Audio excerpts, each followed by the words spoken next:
Welcome to 360 Crucial News. I'm Amy Johnson. In a dramatic escalation of the ongoing conflict between Russia and Ukraine, Ukrainian forces have launched a bold cross-border incursion into Russia's western Kursk region that is now in its fourth day. The assault, which began on Tuesday, has caught Russian defenses off guard and represents the deepest penetration of Ukrainian troops into Russian territory since the war began in February 2022. Ukrainian forces have reportedly advanced up to 35 kilometers or 20 miles into Russian territory, occupying over 20 border villages and partially capturing the town of Sudzha. Russia has declared a federal state of emergency in Kursk and evacuated around 3,000 residents from the area. Fighting continues as Russia rushes reinforcements to the region, including tanks, artillery, and rocket launchers. At least 4 Russian civilians have been killed, with dozens more injured, according to Russian officials. Ukraine claims to have struck a Russian airbase in Lipetsk region overnight, destroying warehouses containing guided bombs. A Russian missile strike on a shopping mall in Kostiantynivka, Ukraine killed at least 11 people and wounded 44 others on Friday. The surprise incursion has posed a significant challenge for Russian President Vladimir Putin, drawing comparisons to the Wagner mercenary uprising in June 2023. Putin convened an emergency meeting of his Security Council on Friday as questions mounted over intelligence and strategic failures that allowed Ukrainian forces to penetrate so deeply into Russian territory. This is a very big blow to the reputation of the Russian authorities, of the military and Putin, said one Russian business executive. Because for 2.5 years there has been minimal damage to Russian territory, apart from the occupied territories. It was only drones.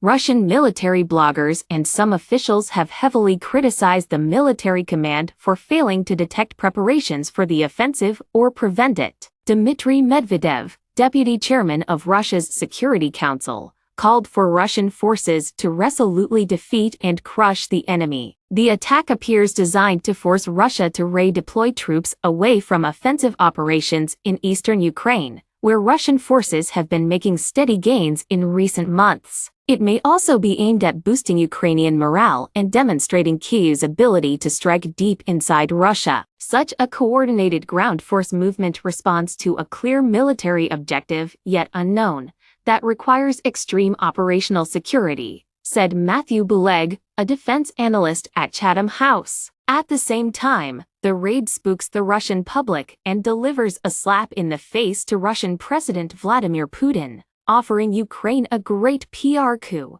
The escalation of fighting and expansion of the conflict zone into Russian territory is likely to have significant ramifications for the global economy, which is still grappling with inflationary pressures and supply chain disruptions stemming from the war. The town of Sudzha, where fighting has been reported, is home to an important pipeline transit hub for Russian natural gas exports to Europe. Any damage to this infrastructure could disrupt gas flows and send energy prices soaring once again. European natural gas futures rose 5% on Friday as traders priced in the heightened risk. The Kursk region is an important agricultural area, producing wheat, barley, and other grains. An extended conflict there could impact harvests and exports, potentially driving up global food prices. Wheat futures on the Chicago Board of Trade jumped 3% on news of the incursion. Major defense contractors saw their share prices rise on expectations of increased military spending. Lockheed Martin, Raytheon,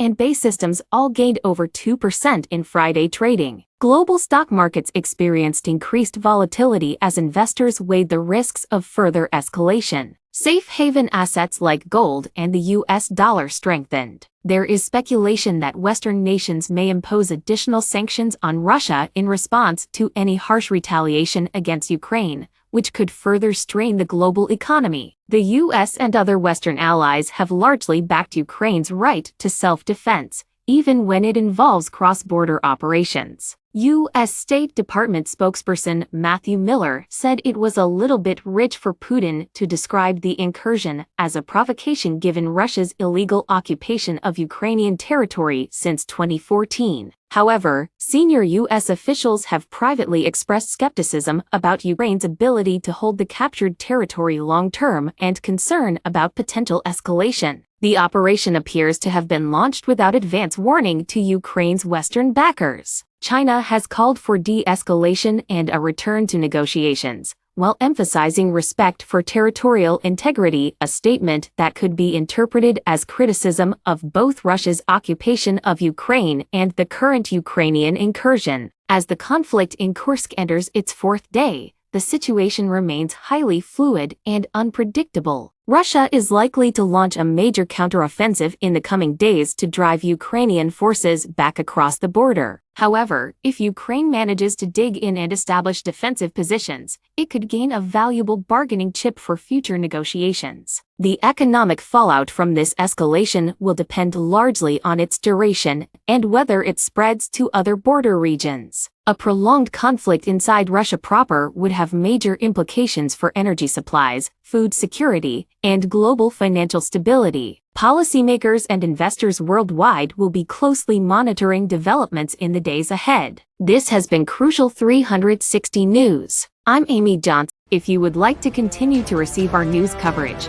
don't forget to like and subscribe to our channel. Farewell for now.